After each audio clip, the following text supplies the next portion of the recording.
አመሰግናለሁ። መጀመሪያ ዛሬ ብዙ ነገሮች ተምሬበታለሁ። ብዙ ነገሮች ወስጄበታለሁ። አይሰማም? ይሰማል።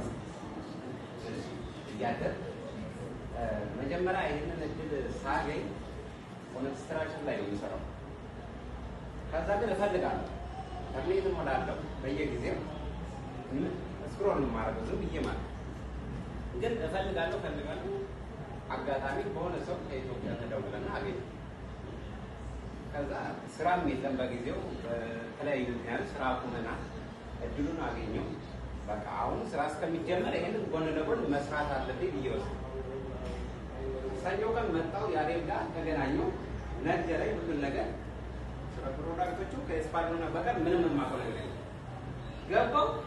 ላይፍ ላይ ነው የሚሰራው። ቀጥታ ላይፍ ገባሁ። ምን እንደሚባል አላውቅም፣ ምን እንደሚባል አላውቅም።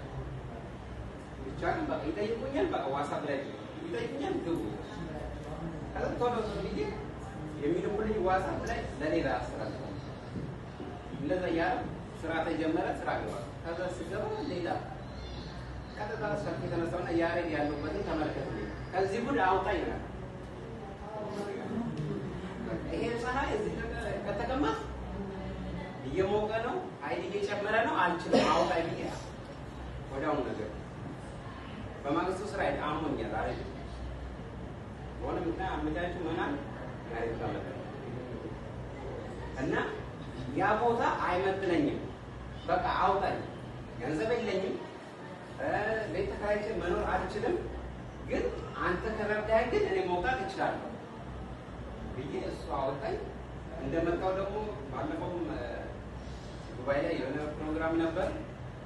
እንደኛ ነው የሚያወሩት አላውቅም፣ ግን እዛ ጋር ትደርስ እኔ እስከዛሬ እንዴት አልሰማሁትም፣ እንዴት አልፈርኩም። በጣም ከራሴ ጋር አወራሁ።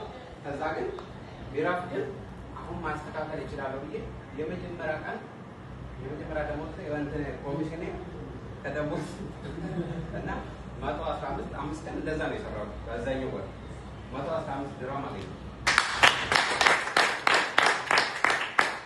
አሁን ላይ ስታር ኤጀንት ለመግባት ትንሽ ነገር ነው ይባላል። ዋው ዋው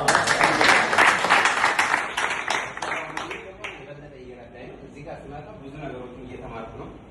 የበለጠ አሁን የወሰንኩት ውሳኔ ከኔም አልፎ ለብዙዎች መድረስ እንዳለብኝ ተረድቻለሁ። ከዚህ በላይ እንደምችል፣ ከዚህ በላይ ማሳካት እንደምችል እዛ ጋር ስሰራ ለብቻዬ ነው የምሰራው፣ ለብቻዬ ነው የምለውጠው።